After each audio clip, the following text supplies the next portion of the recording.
This is an entire whole pork shoulder. It's often called pork butt for reasons only butchers of yore could possibly know. It seems like a stupid name for me, but it's a pork shoulder.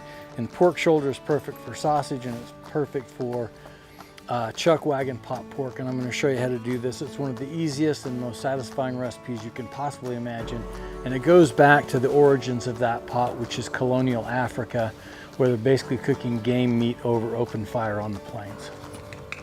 We're going to cut this into pieces that are pretty large. So when, in this instance, if you read a recipe that says dice meat, you don't want stuff that's the size of a dice. You want stuff that's about 1.5 inches across. And let me show you what that looks like in your hand so you can see it. Like that, big pieces. The reason for that is that these are going to break down as they cook.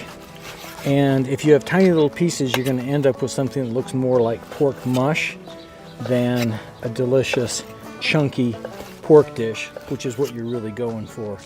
Also, I'm going to cut this cap fat. This is one of the key things that you need to make this dish succeed, and it's one of the reasons the pork shoulder, which is a sausage cut, is the one to use, and that it has some fat.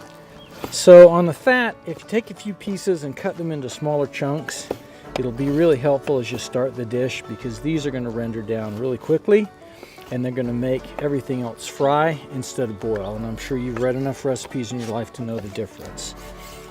So these are small pieces of fat that we cut up earlier, and I'll stir this up and you'll be able to see why it is we wanted to do this. This is going to render out really quickly, like bacon grease, and it's going to keep anything from sticking. Not that sticking is a big issue, but it's just the right way to do it. And you don't have to wait. This happens quickly. You can see already there's juice rendering out of this, so we're going to go ahead and we're going to put the meat right in.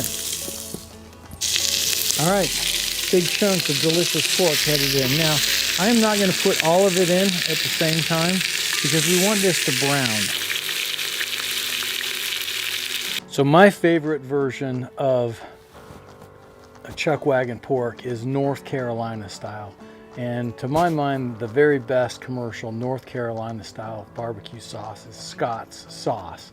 If you've never heard of it, get online, go to North Carolina, do whatever it takes, buy some, buy a case. After you've gone through a case or two, maybe you want to try knocking it off. That's what I'm going to do right now. It's pretty simple. Theirs is going to be much more complicated, but it's basically equal parts cayenne pepper and black pepper, and then a 1/2 part salt. So when I say part, in my world, that's a part. It's a, you know, what your grandmother might have called a handful. So I'm only going to use 1/2 of that. You can always go back and add more salt later if you wish. Then vinegar. And the great thing about this North Carolina style sauce is that the vinegar really cuts through the oleaginous, or greasiness if you will, nature of pork. It's a great counterpoint. It's like mixing wine with butter. And the whole notion of this is we're going to pour some of this in at the right time, and we're going to let the vinegar cook down so that the pungent sort of acid bite of the vinegar goes away, and it leaves that nice mild, in this case apple cider vinegar undertone that makes it delicious.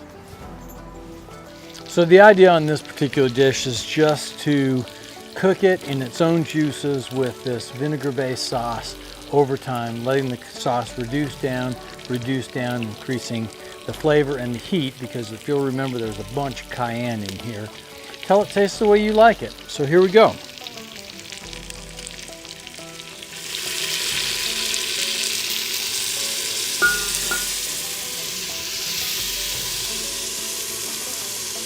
You can see that vinegar is going to reduce itself right down, and all that sort of tartness that you find objectionable is going to go away, and we'll just be left with the delicious flavor. So put the lid on that. We'll check it in, I don't know, 25 minutes or so. we'll just keep working on it until it's done. So this should sort of give you an idea about how versatile and functional this pot is. I can't spill this. It's completely safe. It's suspended from a single point, and it's not going to spill. It's not going to burn me. It's not going to ruin dinner. It's just easy. It's built for what it's doing right now.